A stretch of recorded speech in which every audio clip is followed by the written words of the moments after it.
Hi all, welcome back to study.com. In this session, we will get to know in detail about origin and sources of Gupta Empire.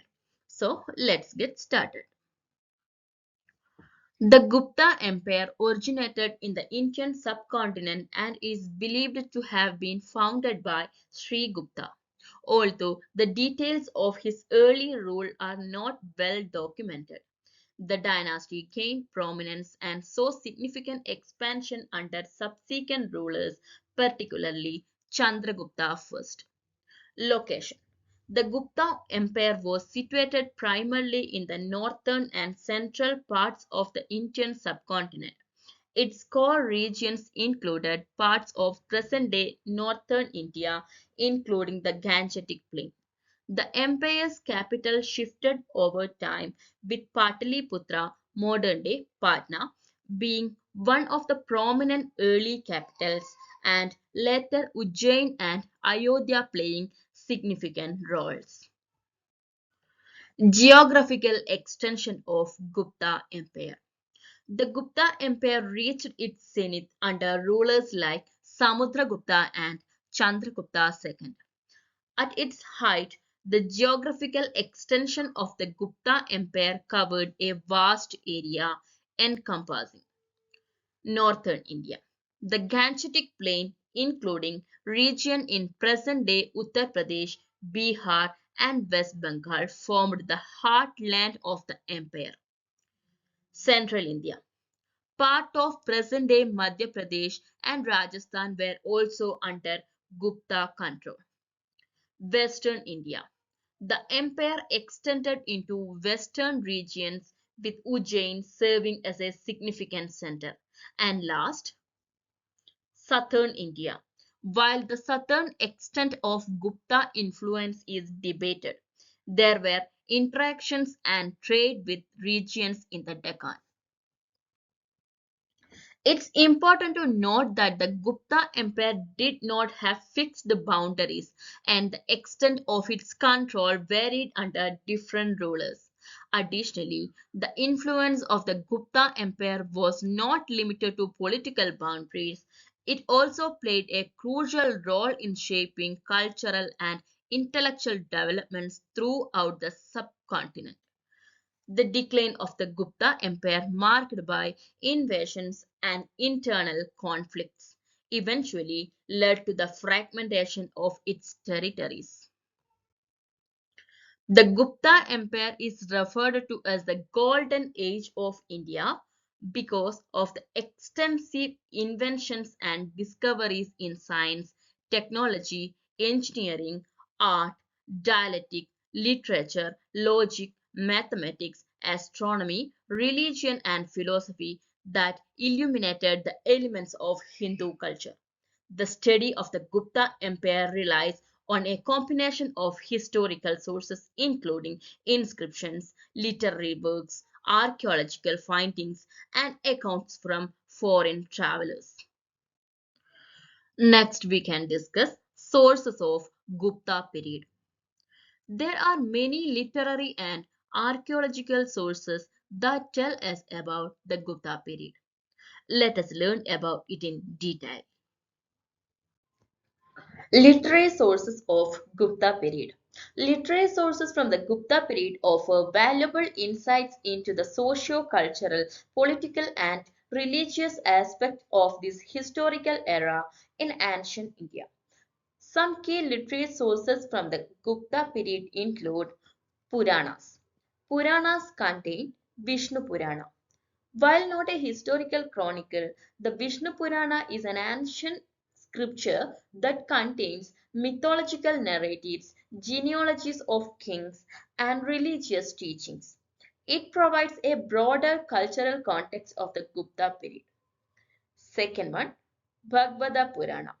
Similar to the Vishnu Purana, the Bhagavata Purana is a revered scripture that emphasizes devotion and contains stories of Lord Krishna. It contributes to the religious and philosophical background of the Gupta era. Another literary source, Kavya literature. Kavya literature includes Kalidasa's work. Kalidasa, one of the most celebrated poets and playwrights of ancient India, lived during the Gupta period. His work includes Abhignana Shakuntala, a Sanskrit play that narrates the story of King Dushyanta and Shakuntala. Another one, Raghuvamsha, an epic poem that celebrates the lineage of the Raghu kingdom. Another work, Rajatarangini.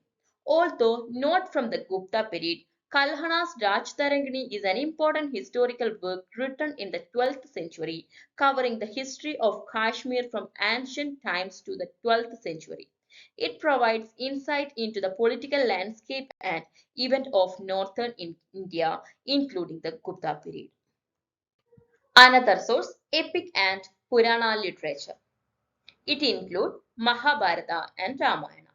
Mahabharata is an ancient epic. It continued to be transmitted and commented upon during the Gupta period. The text contains historical and moral narratives that would have been relevant to the people of the time. Ramayana. Like the Mahabharata, the Ramayana continued to be the source of cultural and moral guidance during the Gupta period. Another source, drama and poetry. It includes Mrichakadika and Basa's plays. Mrichakadika, a Sanskrit play attributed to Shudraka, believed to have been composed during the Gupta period. It provides a glimpses into urban life, social customs, and economic conditions. Basa's play. Although the exact dating of Basa's play is debated, some scholars believe that he lived around the Gupta period.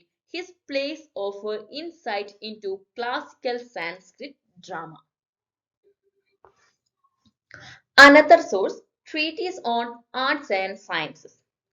It includes Arthashastra and Dharmashastra. Arthashastra of Chanakya.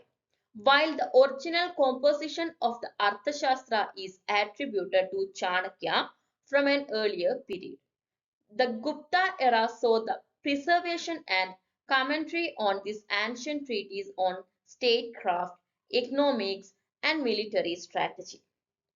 Second one, Dharmashastra. Manusmriti, an ancient legal text that discusses the social, moral, and legal norms. While not exclusive to the Gupta period, Manusmriti continued to be influential and commentaries on it were written during this time. By studying these literary sources, scholars gain insights into the cultural, religious, and intellectual climate of the Gupta period, contributing to a more comprehensive understanding of this historical epoch in India. Let us learn archaeological sources of Gupta Empire. Archaeological sources provide crucial insights into the material culture, urban planning, and artistic achievements of the Gupta Empire. Here are some key archaeological sources related to the Gupta period. Gupta pillars and inscriptions. It includes Allahabad pillar inscription. This inscription associated with Samudragupta provides a detailed account of his reign, conquest, and policies. It is considered one of the most significant inscriptions of the Gupta period. Other pillar inscriptions. Several pillars with inscriptions scattered across the Indian subcontinent, such as the inscriptions at Iran and Mandsaur, contribute our understanding of Gupta history. Another source, temples and monuments. It includes Dashavatara Temple, Deoghar. This temple located in Deoghar showcases Gupta architecture and sculptural art. The temple is dedicated to Lord Vishnu and features intricately carved panels depicting various avatars of Vishnu. Next, Sanchi Stupa and complex. Although initially constructed during the Mauryan period, the Gupta rulers contributed to the expansion and embellishment of the Sanchi Stupa. The gateways and railing added during this period exhibit Gupta artistry. Another source, Ajanta and Ellora caves. Although the majority of the Ajanta caves were created during earlier periods, some caves were expanded or modified during the Gupta era. The frescoes and sculptures in these caves reflect the artistic and religious influences of the time. Ellora Caves.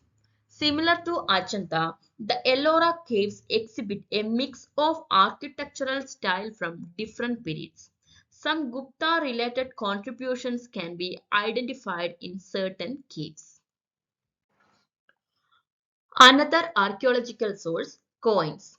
The coins minted during the Gupta period, made predominantly of gold, silver, bear inscriptions that provide information about the rulers, their titles, and economic conditions. The designs often feature images of the ruling monarchs and deities. Terracotta artifacts. Archaeological sites have yielded terracotta artifacts, including figurines and pottery, providing insights into the daily life, religious practices, and craftsmanship of the Gupta period. Another source, Bithari sculpture and monuments.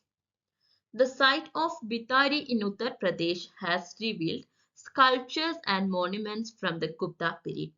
The site includes remnant of Vishnu temple with intricately carved sculptures. Another source, Mathura artifacts.